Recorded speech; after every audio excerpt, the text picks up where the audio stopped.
The way that we generate and consume electricity has changed, and the infrastructure we use to manage and deliver it is trying to catch up. Next-generation energy systems are increasingly decentralized and located closer to consumers. The innovation opportunities are astounding. Where will the next big breakthrough come from? Who will rise to meet this challenge, and who will be left behind? How will this shift impact Canada? How must policy mechanisms adapt?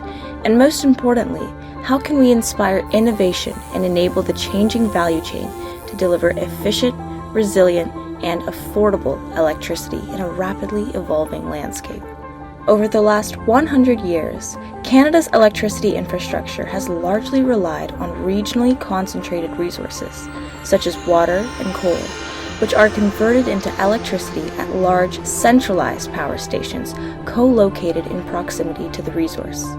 From there, electricity is delivered to consumers via transmission and distribution lines that stretch hundreds, sometimes even thousands of kilometers. For the past century, the value of electricity has been created by 5 key service providers: resource suppliers, power plant operators, transmission asset owners, distribution network owners, and energy retailers. These key players represent our traditional electricity value chain. Numerous factors have prompted a transformation in how we generate and consume electricity, introducing new players into the value chain. Traditional electrical grids are expensive to build and inherently inefficient.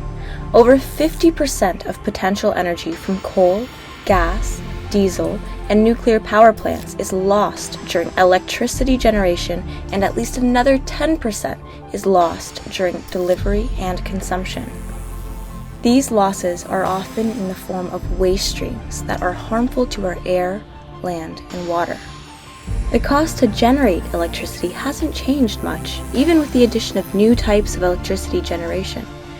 However, the cost to deliver electricity has increased, and ever-increasing electricity bills are leading to energy poverty, where families struggle to access the energy they need to live healthy, comfortable lives.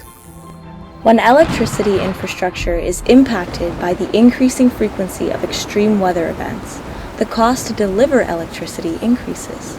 Power outages impact all aspects of our daily lives, including turning lights on, heating our homes, going to work, and the costs to repair and restore power inevitably increase our electricity bills. Adding to the list of stressors, as society electrifies, moving from fossil fuels to electricity for transportation, heating, data, and indoor agriculture, demand is set to at least double in Canada by 2050. 4 things have triggered a shift to decentralized energy systems. 1. Commitments to reducing emissions. 2. Increasing frequency of extreme weather. 3. Rising costs of delivered electricity. And 4. Rising demands for electricity. Instead of locating electricity generation close to the resources, we are beginning to locate our electricity generation close to the consumer. This presents some challenges to the performance of our distribution networks. The electrical grid was designed for one-way flow from generators to consumers. The integration of distribution-connected electricity systems introduces two-way flow, where electricity can flow in both directions, from the distribution network to the consumer, and from the consumer's generation to the grid. The optimization of these decentralized energy systems is achieved using data-enabled controls and automation, which is improving the performance of decentralized energy systems in ways that we could only dream of a decade ago. Prosumers, which are electricity consumers who also produce their own electricity, are revolutionizing the electricity business. Emerging business models such as peer-to-peer energy trading, community self-consumption, and transactive energy are transforming how we buy, sell, and value electricity. These models not only offer economic benefits, which are lowering costs and boosting electricity export revenue, but they also provide social rewards like energy independence, environmental responsibility, and community engagement. While the shift to decentralized energy systems is underway, more information must be shared with prosumers like universities, schools, hospitals, and communities to drive participation and engagement.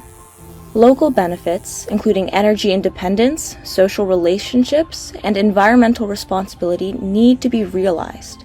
By embracing technology, communicating the value of these new business models, and providing the right incentives, we will accelerate the transition to a more resilient, efficient, and affordable energy future. The question isn't whether this transformation will happen, it's how quickly we'll get there and who will lead the way.